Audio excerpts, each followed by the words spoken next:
decade, haven't we? Can you change that? Can you change the position? I think so. I say we stick with this. Yeah, we're gonna go crazy. Yeah, let's. I think we're gonna freak our 8 subscribers out that I'm on the left and you're on the right. This is this is crazy. Yeah, it's I don't know how that happened, but I guess it's more natural because where my camera is, I'm staring at you more.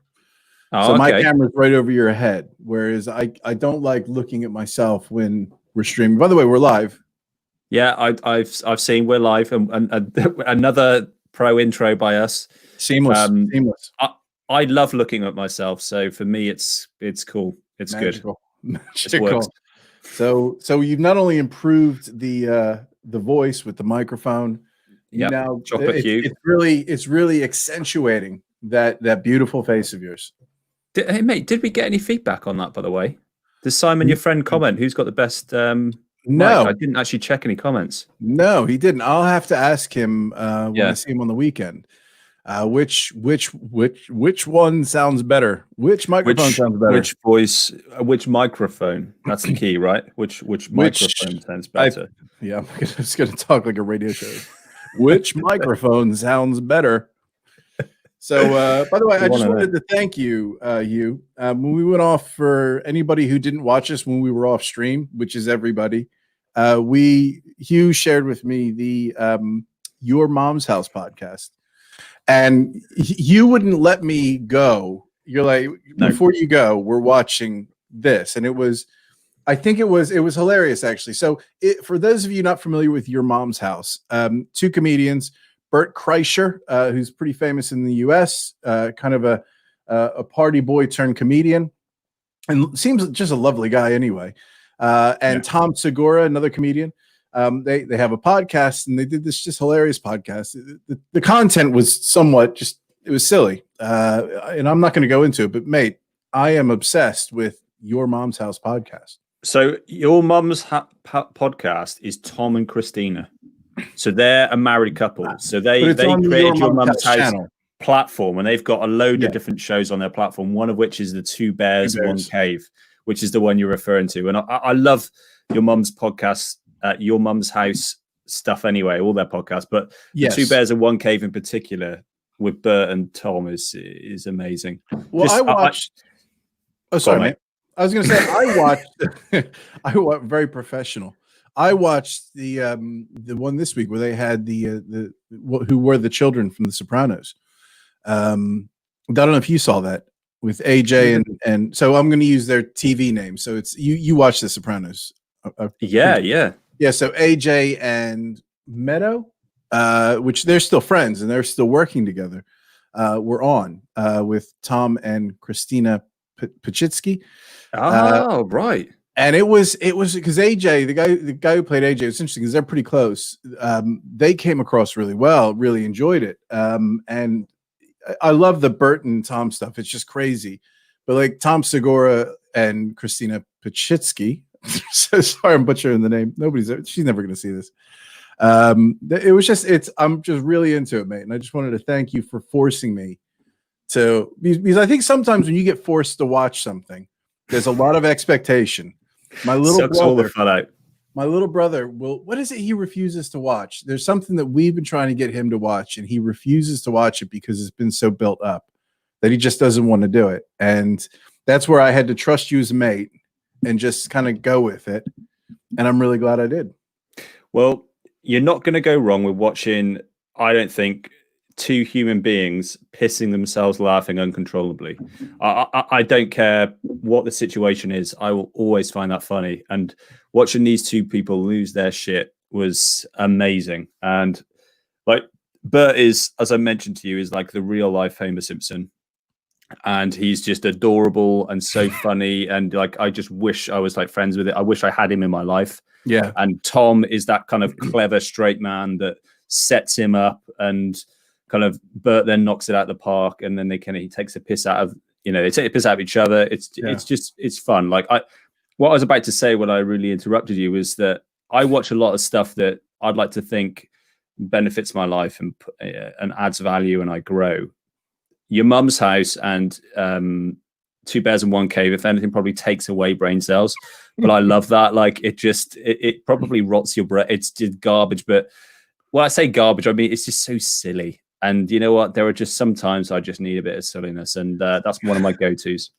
I think the best way I can describe it, it's kind of like it's it's yoga in a way, listening to it when I'm doing the dishes, because it just sort of transports you to it's so stupid to say this, but it transports me out of everything that's annoying me and stressing me out, and just puts me in the moment. And listening to them talk about shit and vomit stories, and just really gross stuff, and part of it, Bert is he's just so honest. There's nothing he is ashamed. No filter. And it's I don't know. It's just really nice to listen to. So I thought I'd start the show and share that. I thought also we could really just copy and make a clip of this in the hopes that they'll see this. So I'm going to create a separate clip for this week's show. And if you're watching, Bert and Tom, if you're one of our 8 subscribers, I just wanted to say I'm a fan. I'm hooked. And if you ever do want to have Hugh and I on the show, we are available. Happy to join.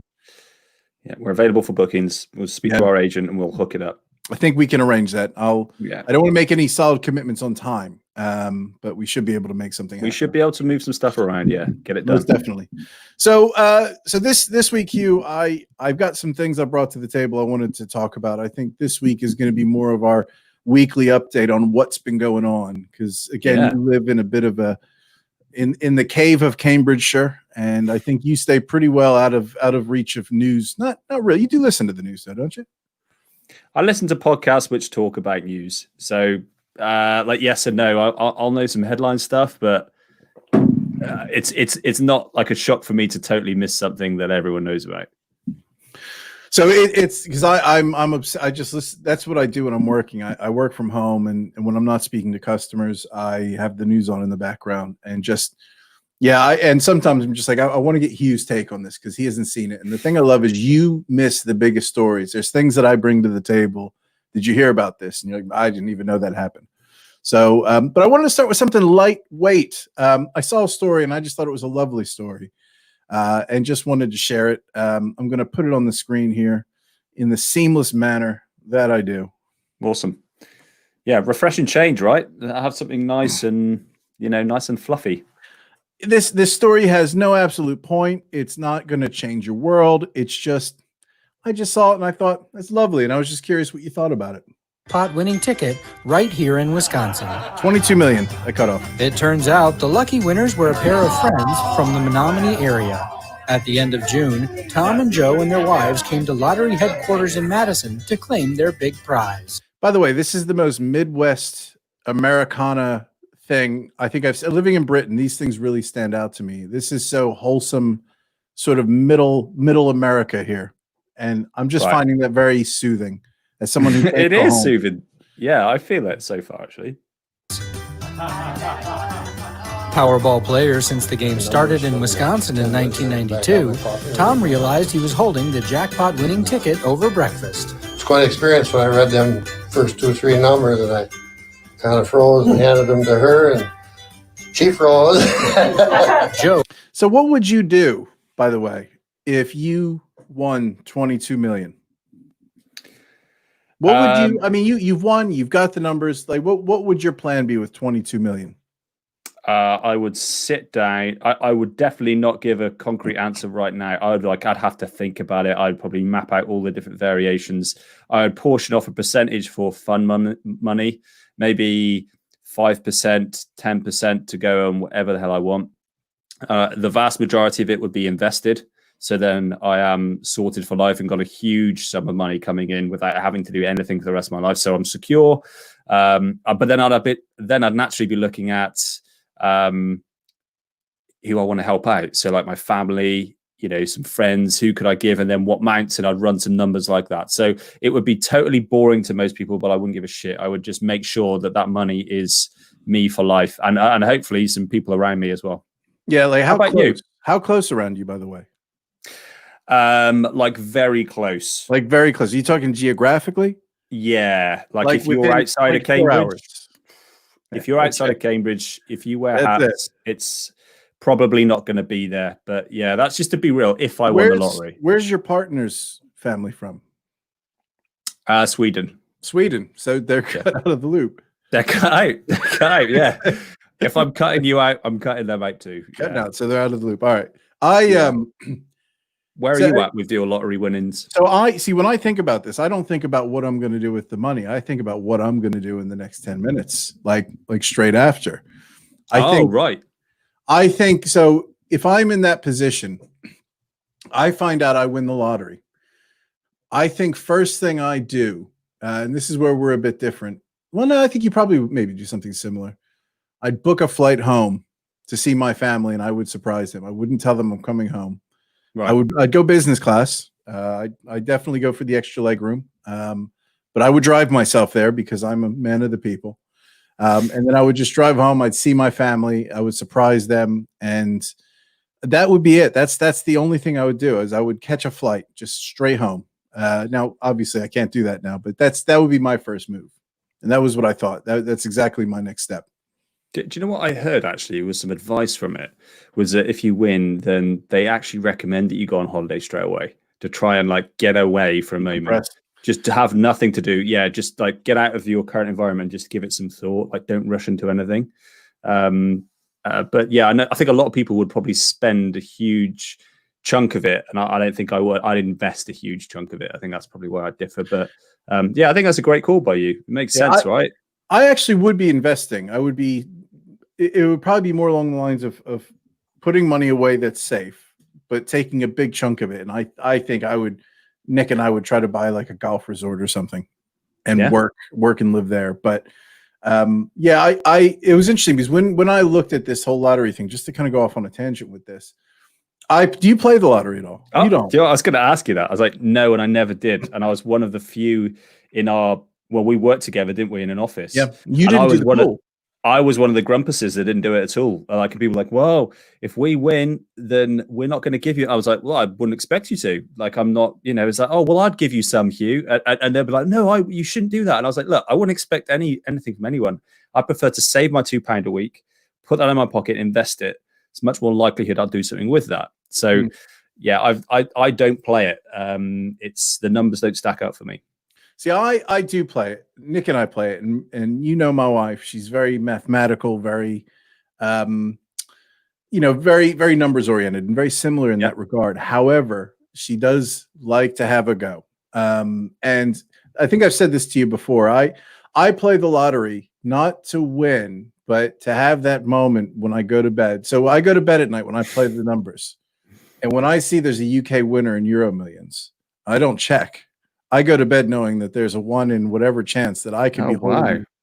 And I go to sleep thinking about what I would do with that money and how I would help people around me. And that's my excuse to try to make that lottery ticket purchase more than me throwing money away.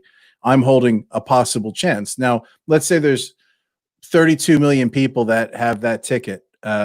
There's 400,000 people that have a ticket at that point. That's life-changing money for me, because it's not just the jackpot. There's also the £1 million in the Euro Millions. So for those of you who aren't in Europe, the Euro Millions in the UK, they do a £1 million raffle, which means somebody's guaranteed to win £1 million every time you play a ticket. So you go to bed anyway, knowing you may be a millionaire. But then there's the jackpots, not jackpots, but the amounts that are worth, let's say, 6 figures or 5 figures, which for me, again, that's a big chunk of money that changes quite a lot for me. So I look at that as a 1 in 400,000 chance, 1 in 500,000 chance that my life is going to be better tomorrow. Not that it's bad. It sounds really depressing. But for me, if planes crashed at that sort of rate, 1 in 500,000, I wouldn't fly. And because of that, I put all that together, and I feel like, you know what? I'm going to go to bed and daydream about the possibility that I may be a winner tomorrow. That's what I do with my lottery ticket. Well, that's it. I heard that. I can't remember the number off the top of my head, but I think it was from Martin Lewis's website, moneysavingexpert.com. And I think it was there. I could be wrong. And he talked about the mathematical numbers behind it, like the chance of winning and the amount of money you put down with the odds of it and what the likelihood is. And it was it's just mathematically, it doesn't make any sense to put your money in that direction. Not a bit. Not at all. However, the caveat to that is always that if that money, that £2 or £5, whatever it is nowadays, gives you that value and joy, and it gives you a good night's sleep and that fun for that evening, and you could get to talk about it with your wife or whatever, then go for it. It's just it doesn't stack up financially, but there's more to it than just the money side of it, right? Because most of them are just playing the game, and if you get joy out of that, then go for it. But and actually, on the flip side, I'd say for those people that are kind of get wound up and pissed off because they don't win it, and like, oh, another bloody one number, what a load of garbage, and they're getting frustrated, then probably isn't for you. No, I don't care if when there's no lottery winner or there's no jackpot or there's no chance of me winning anything. I really don't care. I put them. I look at it as an investment to daydream, and it's. Yeah, I like that. So how many people do you reckon in the UK, just ballpark it, win at least £1 million every year in the lottery? I don't know. Is it I would have no idea, Sean. I don't play it, so I'd guess one a week. So maybe every other or every Well, it's got to be 2 a week because the Euro Millions is twice. And okay. I'm not arguing the maths here, but let's just say 150 people minimum win £1 million on the lottery in the UK. I just want to get my name down just in case. That's all. It's not math. It's not smart. That's just my daydream allocation money right there, and it's not a ton. And just out of interest, how big's your net? Because you did say how big's my what? Your net. You said that you would dream about giving money to people. I was just inquiring what type of people you consider giving to. I mean, it's a massive net. Yeah, but it's a selective net because depending on how, like, there's people in my life right now that I know if they were in the same position that I was, they probably wouldn't be as generous. I would probably exclude them from the net, to be fair. Right. Okay. But there's people that are like charity cases who I feel bad for. Right. Who might be within that 3-hour range. I might give them the money. What about people that you podcast with? You've got that connection with.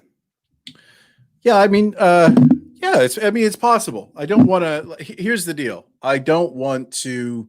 It's a lot to think about right now. I don't want to. We need to have a conversation, maybe some contracts at that stage. And I just think you wouldn't respect me if I just made a decision about money off the cuff like that. You've taught me a lot. And one thing that I've learned is when it comes to large sums of money, you really need to be very cautious about it, not jump in expeditiously. Just take your time. So if it comes to that point, we'll discuss it and we'll see.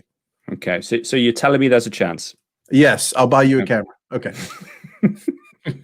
We got to improve this somehow. That's on video. There's evidence with that. I would take you to court if you denied it. I bet you will.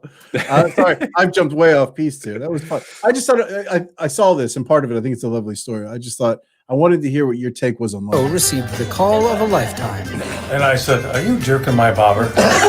Are you jerking my bobber? Though Tom bought the ticket, the two had agreed years ago they would split any Powerball winnings. We said whenever the big winner comes, we're going to split it. So we buy every week and, not really thinking it would happen. That happened many years ago. It just kind of continued. Almost 20, I think. Handshake's a handshake, man.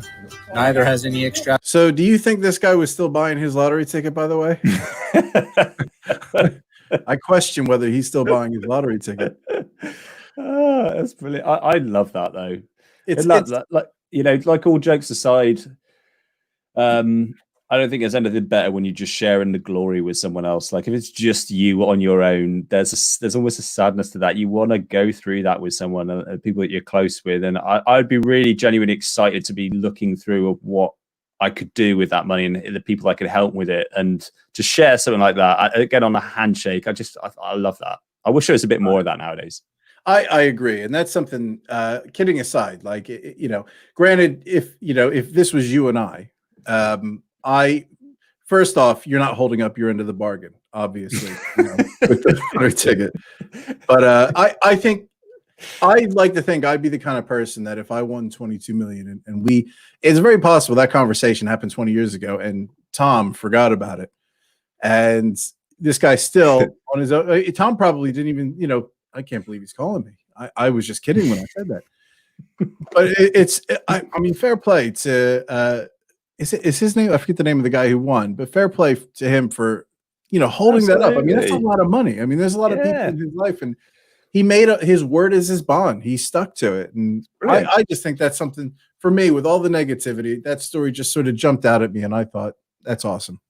I love that. And you hear about lottery winners. They can lose friends because of it, because there's this like envy and jealousy and why him, what not me, and it can be a little difficult. It can put a strain, and even if you give, well, Sean, here's $100,000, for example, and you're thinking you got 22 million, God, I would have expected at least $1 million or whatever.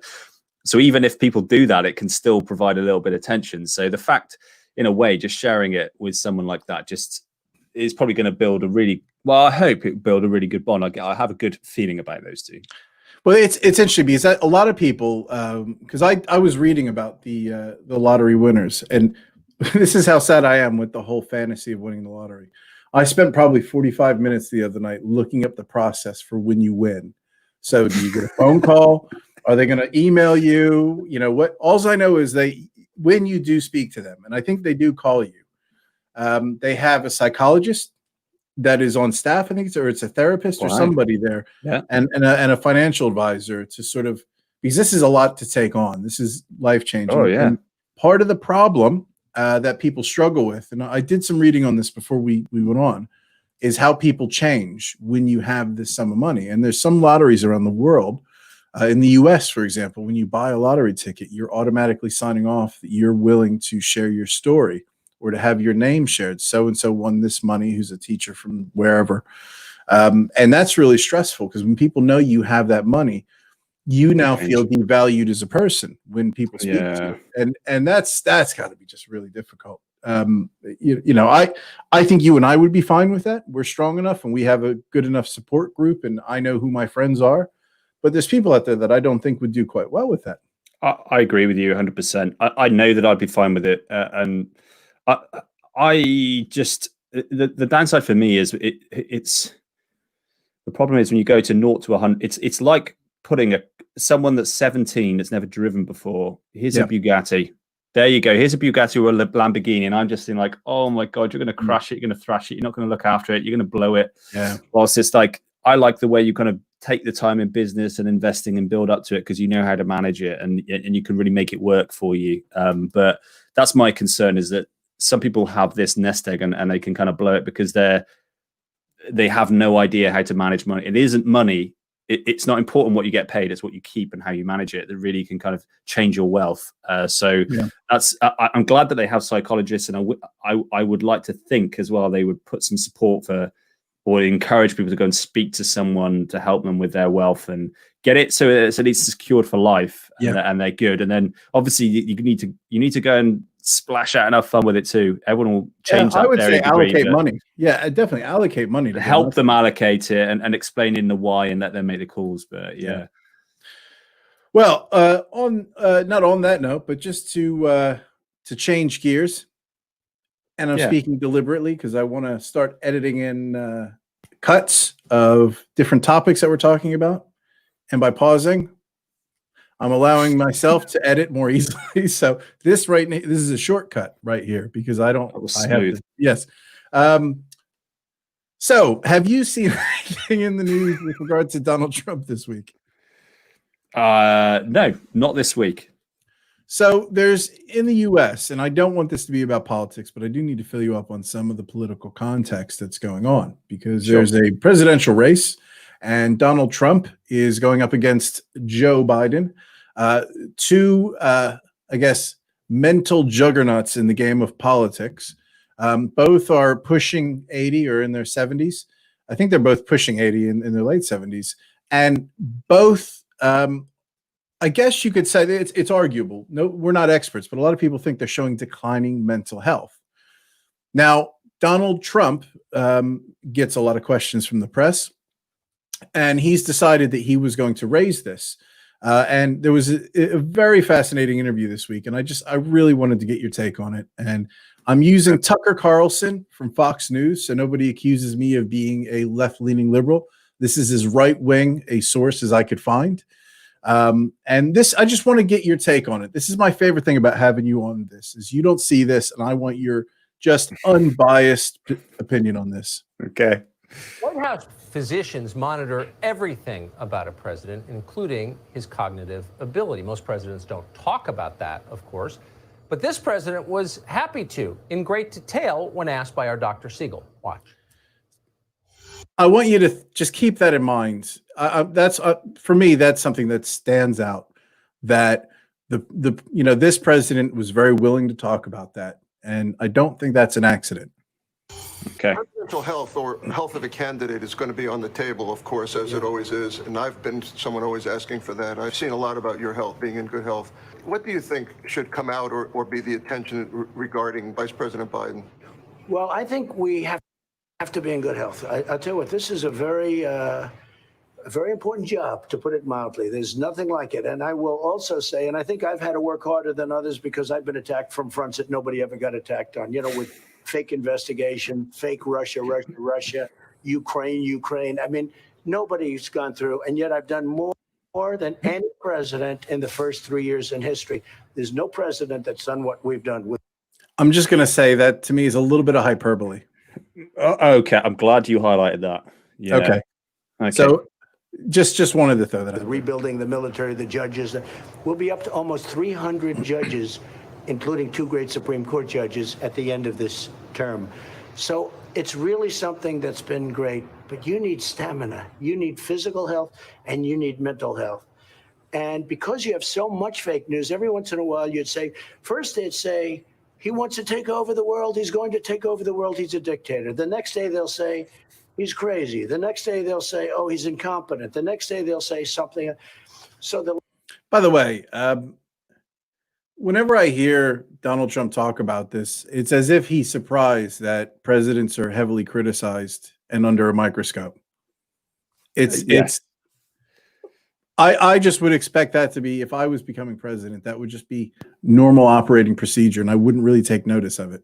Yeah, you'll get, and it's the same as the prime minister over here. People are gunning for you. That's just the game.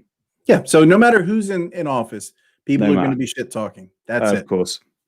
The last time I was at the hospital, probably a year ago, a little less than a year ago, I asked the doctor, I said, is there some kind of a cognitive test that I could take?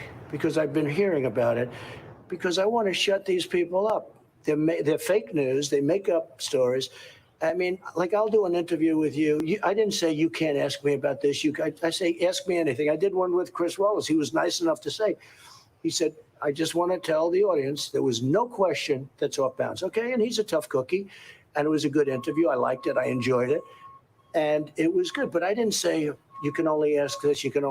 We have to be sharp. If you're in the office of the presidency, we have to be sharp. Presidency. So they were saying all these different things. It was going all over. Whichever stuck, none of it stuck, fortunately. But one of the reasons it didn't is that I took a test. I said to the doctor, it was Dr. Ronnie Jackson, I said, is there some kind of a test, an acuity test? And he said, there actually is, and he named it, whatever it might be. The Montreal Cognitive Test. I've looked that up. And it was 30 or 35 questions. The first questions are very easy. The last questions are much more difficult. Like a memory question, it's like you'll go person, woman, man, camera, TV. So they say, could you repeat that? So I said, yeah. So it's person, woman, man, camera, TV. Okay, that's very good. If you get it in order, you get extra points. Okay, now he's asking you other questions. And then 10 minutes, 15, 20 minutes later, they say, remember the first question? Not the first, but the 10th question? Give us that again. Can you do that again? And you go person, woman, man, camera, TV. If you get it in order, you get extra points. By the way, I think he's cheating because I think there's a woman, a person, a man, a camera, and a TV in front of him. Is my opinion. Well, I think with memory, I think that's quite an easy link as well. Person. Yeah. So you got generic, then man, woman. So it's quite easy to remember the order of that. And then so camera, TV. So those two are linked. So you can partition those up quite easily. And 5, I think any numbers over most humans can remember things up to 5. I think when you get to like 7, it starts to get really difficult. So I'm going to play this a bit more. I'm just curious on, and I want you to think about this as if this is the Prime Minister, if this is Boris Johnson giving an interview, because I want to know what somebody who doesn't have this person as their leader, what they think. And I'm not judging him. And, you know, I'm not going to criticize him for how he's talking about this test. It's how he talks. And I'm not going to give an opinion on it. I don't think it's fair. But I just wanted to get your take when we finish watching this. And what do you think? Yeah. They said nobody gets it in order. It's actually not that easy, but for me it was easy. And that's not an easy question. In other words, they ask it to you, they give you 5 names and you have to repeat them, and that's okay. If you repeat them out of order, it's okay, but you know, it's not as good. But then when you go back about 20, 25 minutes later and they say, go back to that question, they don't tell you this, go back to that question and repeat them. Can you do it? And you go, person, woman, man, camera, TV. They say, that's amazing. How did you do that? I do it because I have like a good memory, because I'm cognitively there. Now, Joe should take that test because. So he's referring to somebody in the media who's been heavily critical of him. I believe it's Joe Scarborough on MSNBC. He's a very left-leaning news who said that they've been going on about how he's showing signs of dementia, and I can't say whether he is or isn't, but I think I can see why people make that argument. Something's going on, and I say this with respect. I mean, it's going to probably happen to all of us, right? You know, it's going to happen, but we can't take a chance of it happening. When you're dealing with Russia, and there's nobody been tougher to Russia than me, nobody been tougher to China than me. I can tell you right now, they would love to see Joe Biden instead of Trump. Oh, maybe so much Joe Biden. Sorry. Billions and billions, tens of billions of dollars from China, which they never gave us anything. They had the worst year before. All right. I was just curious. He's going to go on, and it's interesting because he's going to talk about, you know, how sharp leaders are and how you have to match up with leaders who are sharp. And he pretty much names dictators as the people that he's dealing with. He doesn't generally tend to refer to, Angela Merkel or, well, he does refer to them individually, but he always refers to the dictators he's speaking to. What do you think about that as an outsider who's just seeing that for the first time, and pretend that's Boris Johnson?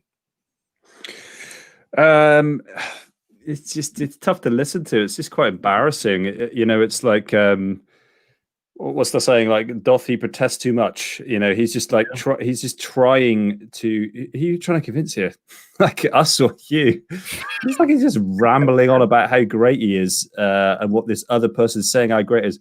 Let's just speak to the doctor and see what he says, or let us formulate that. Let's look at what the average score would be. Let's look at the test. Let's hear someone else talk about how great you are rather than you. And it was over a year ago. The test he's talking about, those 5, person, woman, man, camera, TV. Oh God, I'm a genius. Is not really that much of a test, to be honest. But it's just huge self-promotion and very cringy, and it just not something you would expect from a leader to be talking about how great how okay I am with this. But what I am aware in this news is that, and I heard this from a Joe Rogan podcast. I'm a massive Joe Rogan fan, and he is suggesting that Biden is really up against it because he believes he's kind of shown signs of cognitive decline.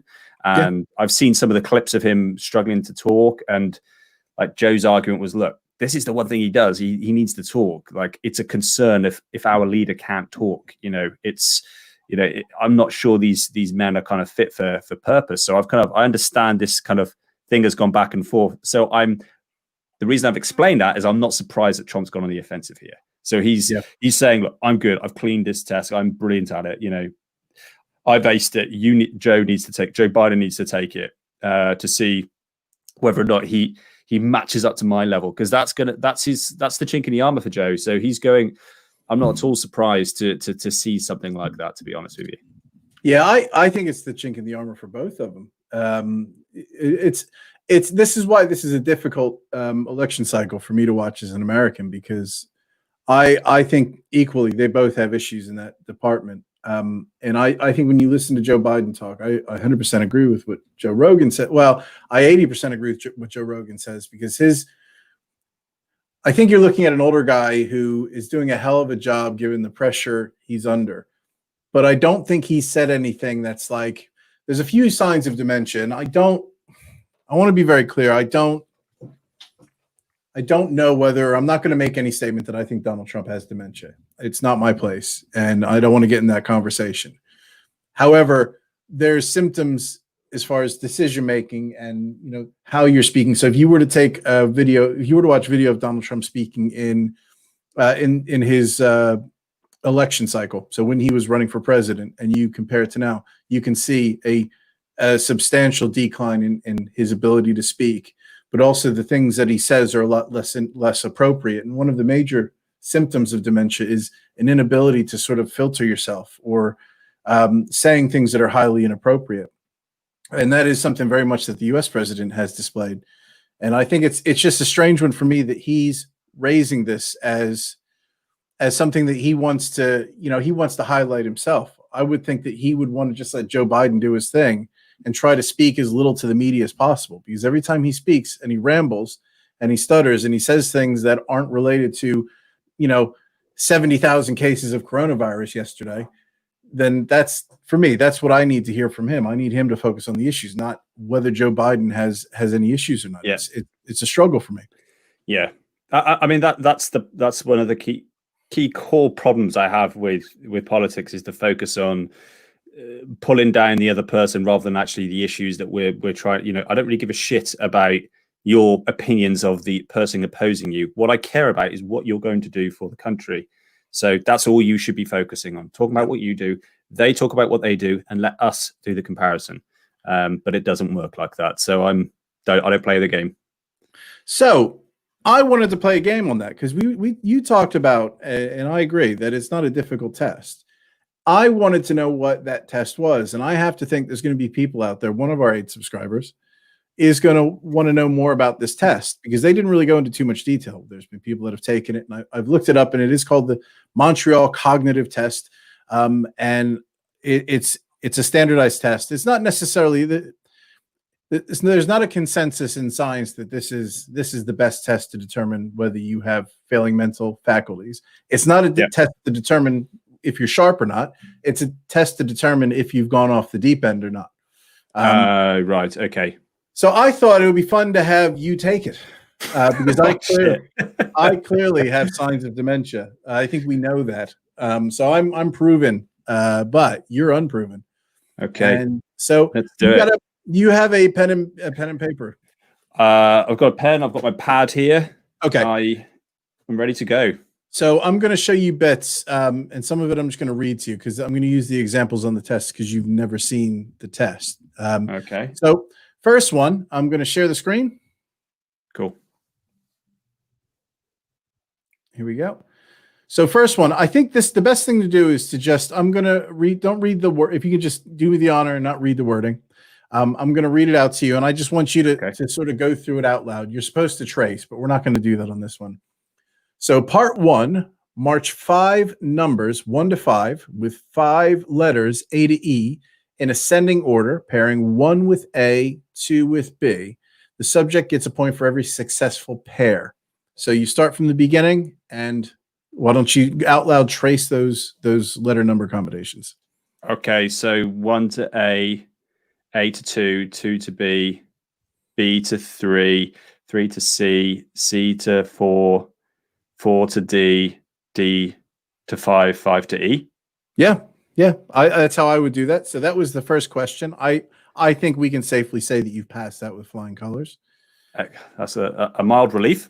Yeah. Okay. So we're going on to part 2.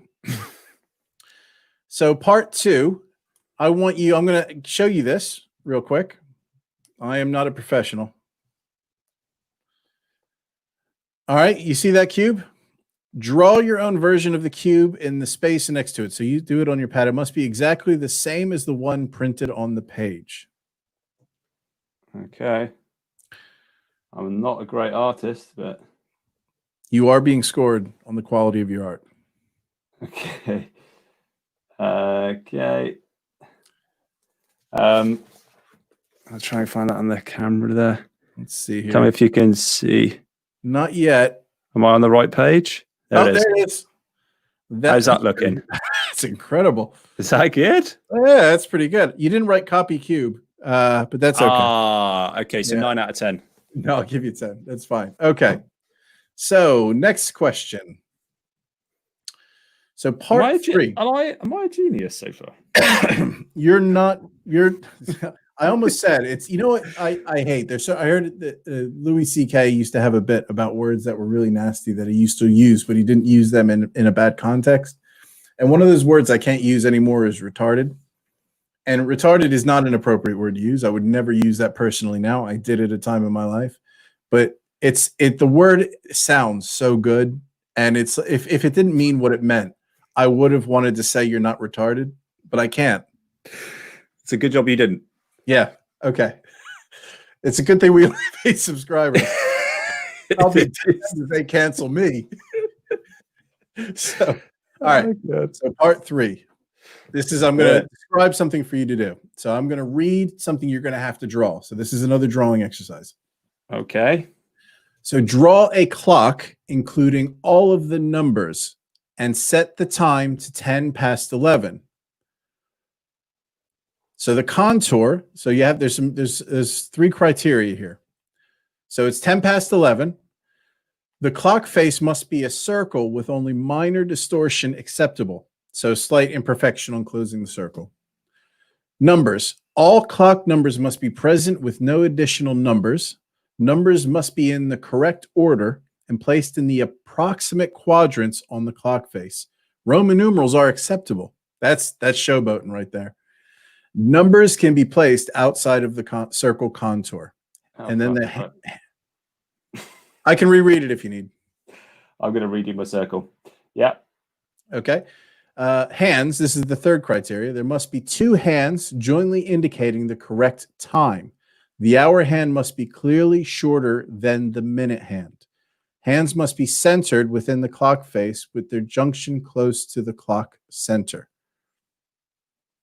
Right. Okay. Am I good to go? You're good to go. Right. This is so exciting. I might do a banner so people who are seeing this without the sound up. Hugh is taking the And Trump. It was 10 past 11, wasn't it? Yes.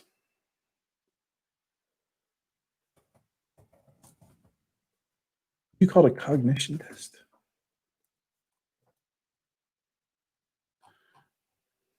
Say cognitive test. Okay. Do you want to see it? Yes. Hold on one second. I'm just going to. You want to do the banner? Okay. Boom. How's that? Oh, rumps. No. I need to take this test. Hold on. This is important. Come on, Sean. Trumps. So I'm trying to administer a test and do this at the same time. I should get points. All right. Save. Boom. Hugh is taking the Donald Trump. Oh, it's not right yet, is it? Good. I think we need to switch roles here. I don't. I definitely don't.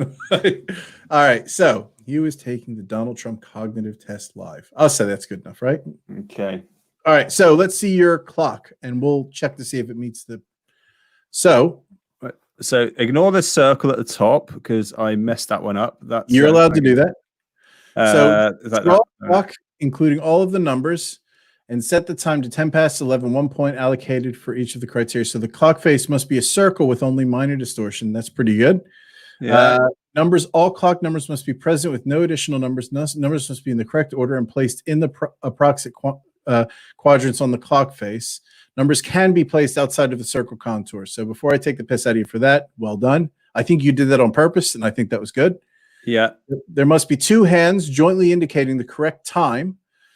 The hour hand must be clearly shorter than the minute hand. Check. Hands must be centered within the clock face with the junction close to the center. I think you aced it, my friend. Yeah, You I think smashed. my shorthand could have been a little shorter. It was a little. I thought, oh, I might have gone a little bit far, but I think you could just about tell it shorter. But I think your wonky circle made up for that. I think that might have kind of impacted it. But overall I'm happy with it. Okay, so this one, all right, mate. I'm sorry to do this one to you. This one's kind of tough. All right. Right. So this one is a naming exercise. Person, woman. No. We're not there. We're not there. We're not using those examples. All right. So here we go. So I'm gonna turn on the screen here. Are you ready for this? Okay, I am ready. You're a bit nervous now. I want you to name the 3 animals on the screen. What are they? Lion, rhino, camel. Okay, yeah, it's great. Good job. Nice. All right, on to the next. So as we heard, it gets harder as you go. So 5, memory. No points are given. However, 1 point is deducted for each missing word. So this is going to the person, man, woman, whatever. I can't remember. I don't know. So I'm going to read 5 words. Now, these are the actual words from the test. You have not seen the test, so I'm just going to go with it. Right. So I'm going to read. So the examiner then reads 5 words aloud at a rate of 1 per second. You ready? Yep. Actually, I should read the rest of the instructions. So as the subject recites the words, the examiner marks a check in the box for each word said aloud. The subject indicates when they've recalled all they can. Okay? So this is repeated twice. So here are the words. Face, velvet, church, daisy, red. Okay. So can you repeat those? Face, velvet, church, daisy, red. Can you do it again? Face, velvet, church, daisy, red. Okay, good. We're on to the next. So, attention, 6 points. Part 1. The subject is read a list of numbers at a rate of 1 number per second, then must recite them in forward order for 1 point and backwards order for a second point. Wow. So this is okay. So I'm just going to read this again to make sure I'm understanding this correctly, because this seems quite challenging, actually. So the subject is read a list of numbers at a rate of 1 number per second, they must then recite them in forward order for 1 point and backwards order for a second. Right. Okay. The subject is read a list of letters. Okay. So how many numbers am I reading, though? A list of numbers. I don't know how many numbers they are. All right. I'm just going to make up a list of numbers. Okay. I'm just going to write down. I was not prepared for that. I thought it was going to be on there. All right. So I'm going to go with, how many do you think we should go with? It's 6 points, 6 numbers. Yeah. Okay. Fair. Okay. So I'm just writing these down. So I'm going to do it here. So boom, boom, boom, boom, boom. Okay. Making sure there's 6 there. That would be embarrassing. Okay. So I am now going to read those numbers to you, 6 numbers, as it's 6 points, 1 number per second. Then you must recite them forward and then backward. Are you ready? Okay. 8, 4, 6, 3, 4, 2. 8, 4, 6, 3, 4, 2. 8, 4, 6, 3, 4, 2. Backwards. 2, 3, 4. 6, 4, 8. Close. I think I'm messed up last bit up. So it's 2, 4, 3. You said 2, 3, 4, 6, 4, 8. Oh. So you would have lost 1 point there. So you're minus 1. That was difficult. No way in hell did Trump score a perfect score on this. I'm sorry. This is not a knock on him as a person. He got 100%. He says he got 100%. I don't believe it. Again, this isn't politics. This isn't about my biases. I don't think most people would believe he got 100% on that, just reading that one question.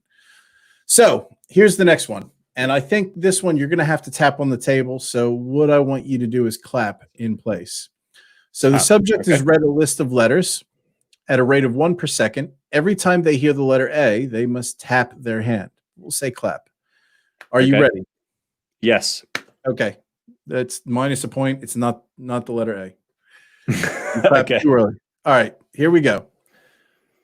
F, B, A, C, M, N, A, J, K, L, B, A, F, A, K, D, E, A,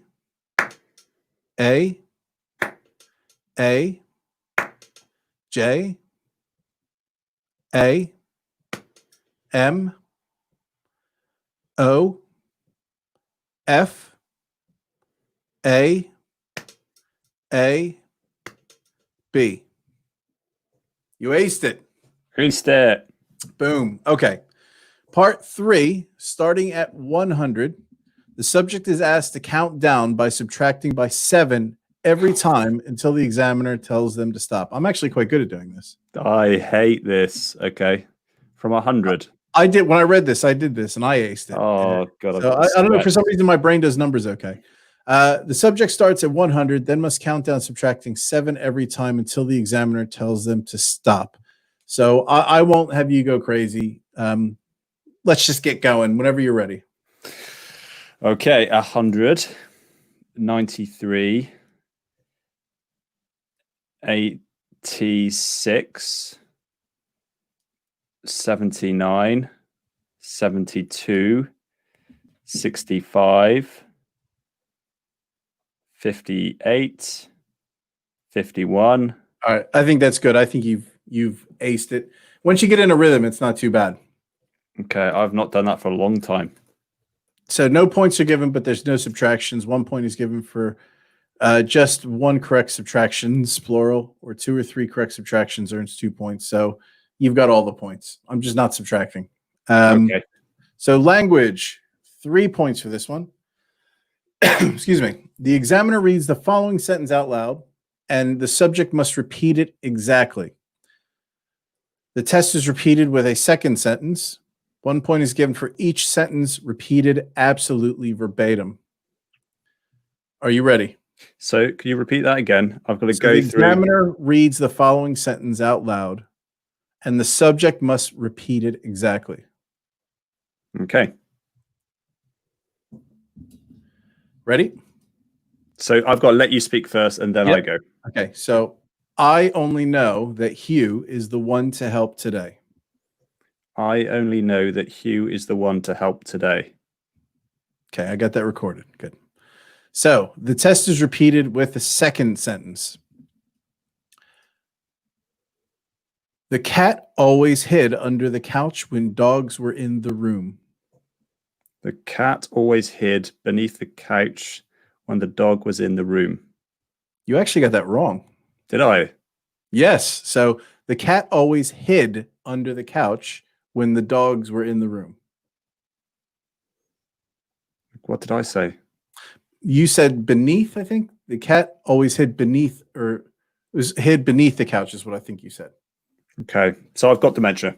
Yeah, you did pretty much. I think most people don't. I don't think most people get 100 out of it. And I think we'll we'll add some points on for being over the internet. But you said hid and not beneath. I just think you got tired of listening to my voice. That's okay. All right. So next step. The examiner reads out a letter, and the subject has to think of as many words they can that begin with that letter. The aim is to reach 11 words or more in 60 seconds. Are you ready? Okay.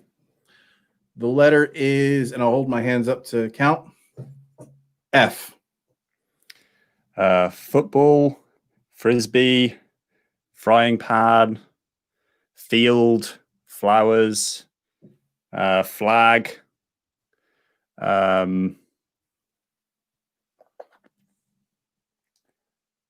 Any word. Flip. Flight. Do they all work? Yeah. Flyer. Fuck. Does that count? Yeah. One more. Fred. Is that a word name? That's a name. Let's give me a word, not a name. A name. No pressure. Another word. 10 seconds. Fellow. Yes. Good. So you got it. You smashed it. Easy enough. It's, to be fair, I'm putting you under pressure, so that was quite well done. And F is not an easy letter. All right, so you've aced that. So let's see here. 9, abstraction. I think we're coming to the home stretch here. The subject has to describe what certain parts of words have in common, e.g., an orange and a banana, a train and a bicycle, a ruler and a watch. 1 point is given for at least 1 point is given for each of the last 2 pairs. I think I'm going to screw that up. Wait, say the middle and the last example again.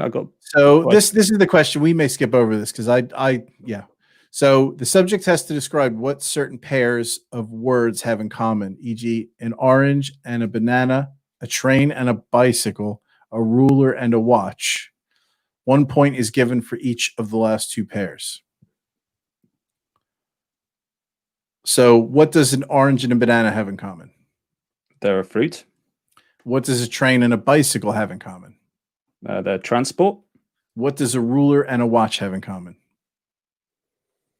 A ruler and a watch. They measure. Yeah, I'd say so. So yeah, you would be fine with that. For each, for example, an acceptable answer would be to describe a train and a bicycle as forms of transport, but an unacceptable answer would say they both had wheels. So that's not, okay. Yeah. So it's what they have in common. I'm going, yeah, that sounds like a reasonable answer.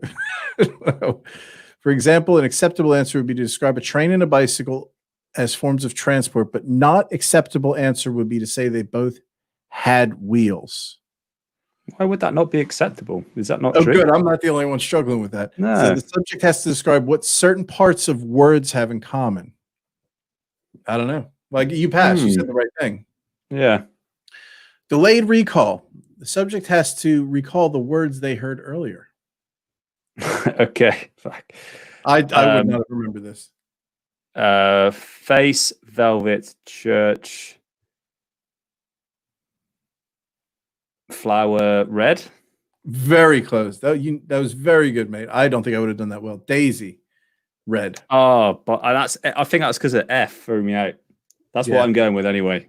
I think that's brilliant, man. I don't know that I would have gotten that. And Trump sure as shit did not get that right. No, I think he did. He recited it a number of times on TV, mate. Oh man. Orientation, 6 points. So we're coming to the last. This might be the last one. Okay. The subject is asked to state the present date, month, and year, and the name of the place they are in, as well as the city. So Trump did say it finishes very difficult. The last 5 questions are very hard. Now, I just naturally looked down at the date. So I've kind of, it's a little bit of a cheat because actually, if I'd not looked at that, no, my sister's birthday is in a couple of days. I think I would have got it. But had it not been my sister's birthday in a couple of days, I'm not convinced I would have got the date. But it's the 27th of July, currently 2020. And what was the other piece of information you wanted? Sorry? You forgot. Okay. It's I think I gotta call somebody. If you want to donate to Hugh's Alzheimer Fund, please just give him Page.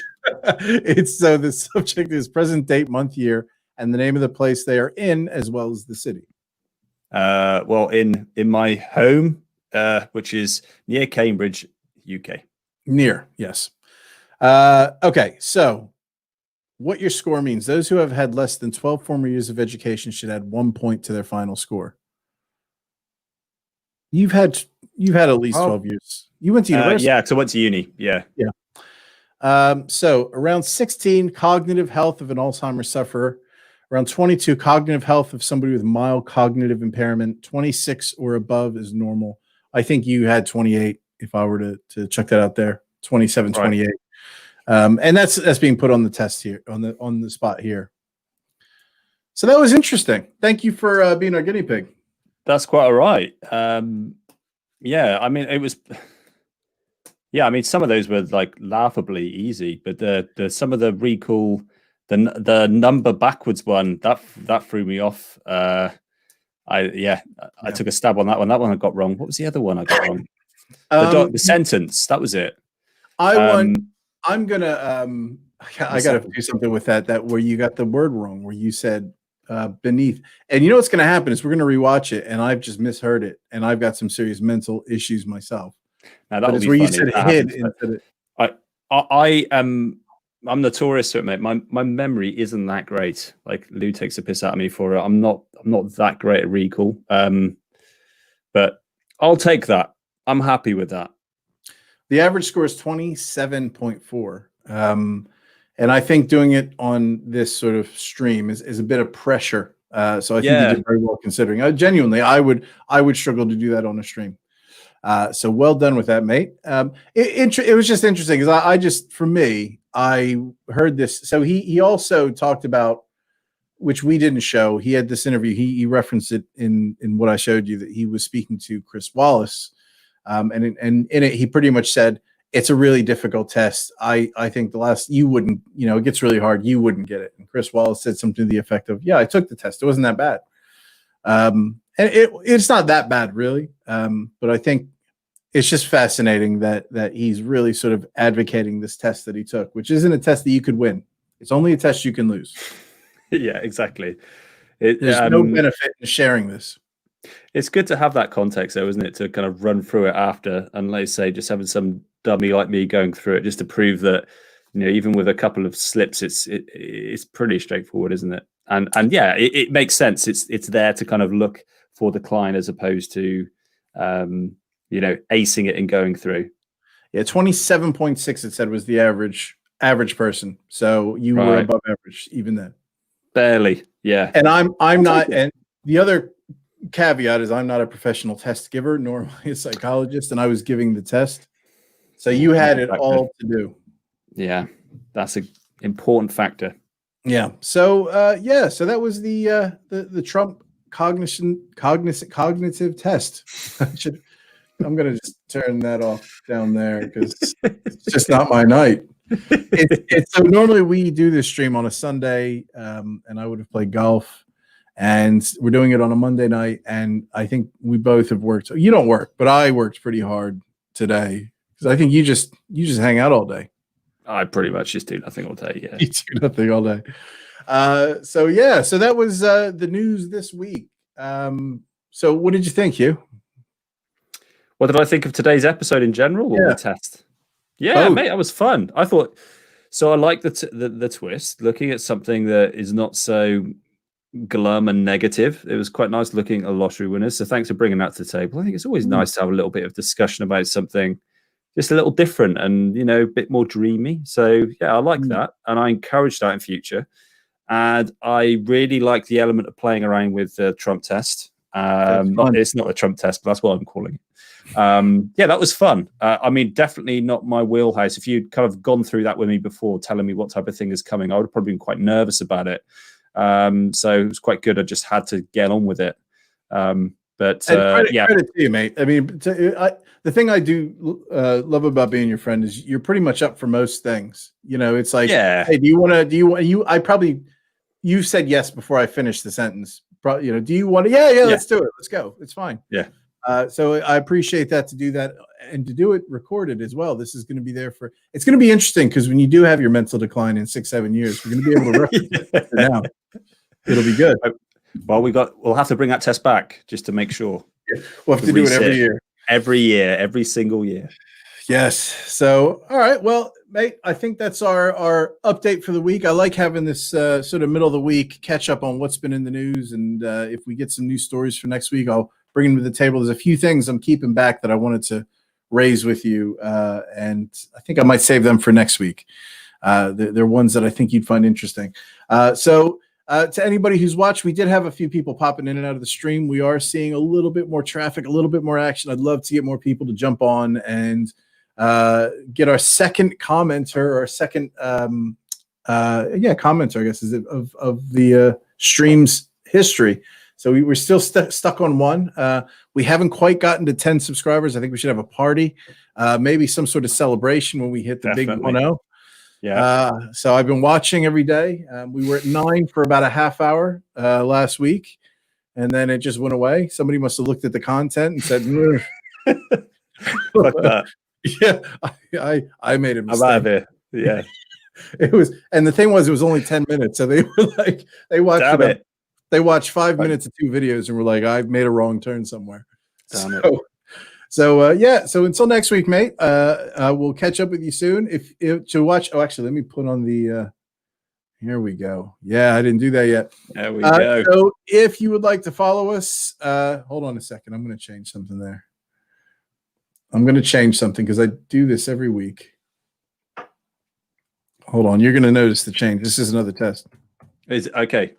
Bonus round. Yeah, bonus round. Okay. You're going to appreciate this. All right.